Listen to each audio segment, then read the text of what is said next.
Feodor Chaliapin. The name itself reminds us of grand opera houses and powerful voices. Born on April 13, 1873 in the city of Kazan, Feodor's beginnings were humble.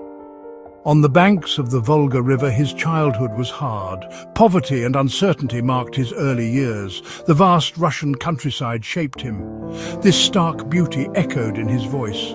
Even as a boy, Feodor had a special charm. His voice was raw and strong, a gift hinting at a future beyond his village. A star was about to rise from the Volga. Life in the Russian countryside didn't offer much formal training for a young singer. Feodor's early music education came from village choirs and folk songs.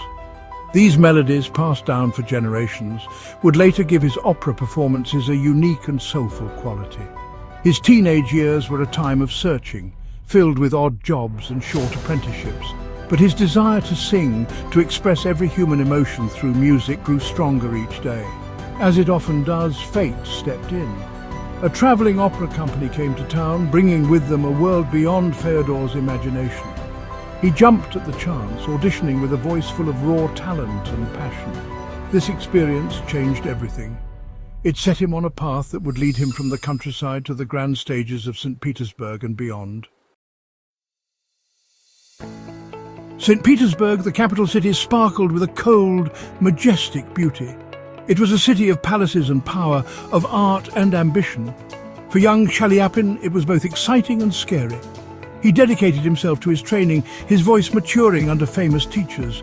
His big break came with the role of Mephistopheles in Gounod's Faust. This demonic but charismatic character seemed perfect for Chaliapin's powerful stage presence. Audiences and critics were amazed. He became the star of the Russian opera, his fame spreading quickly. He performed at the Bolshoi Theatre, La Scala, and the Metropolitan Opera. Feodor Chaliapin, the peasant boy from the Volga, had conquered the world's greatest stages.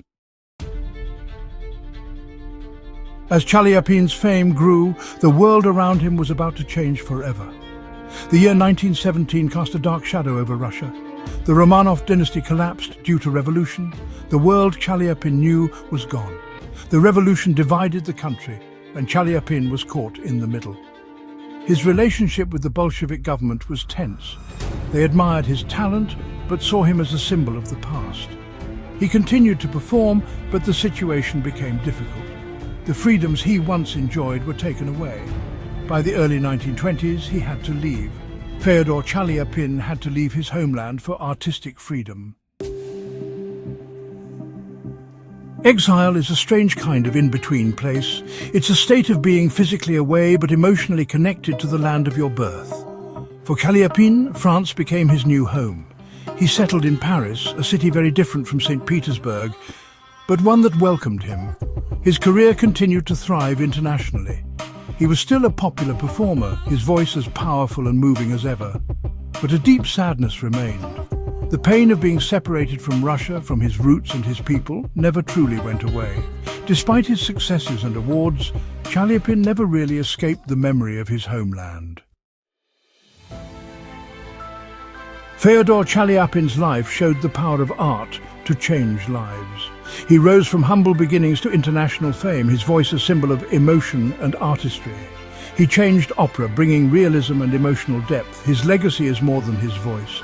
He was a visionary, connecting performer and audience. His influence on opera and classical music is huge. Decades after his death, his recordings inspire listeners. He remains a giant in music history. Feodor Chaliapin's story reminds us that true art has no limits. It shows the power of the human spirit to overcome hardship, to express the deepest human emotions, and to leave a lasting impact on the world. His journey from the banks of the Volga to the greatest stages in the world continues to fascinate and inspire generations of artists and audiences. His voice, preserved in recordings, still has an amazing power. It speaks to us across time, carrying the echoes of a life lived with passion, a spirit strengthened by hardship, and a talent that knew no bounds. Feodor Chaliapin, the boy who dared to dream, became a legend. His voice a lasting tribute to the power of art.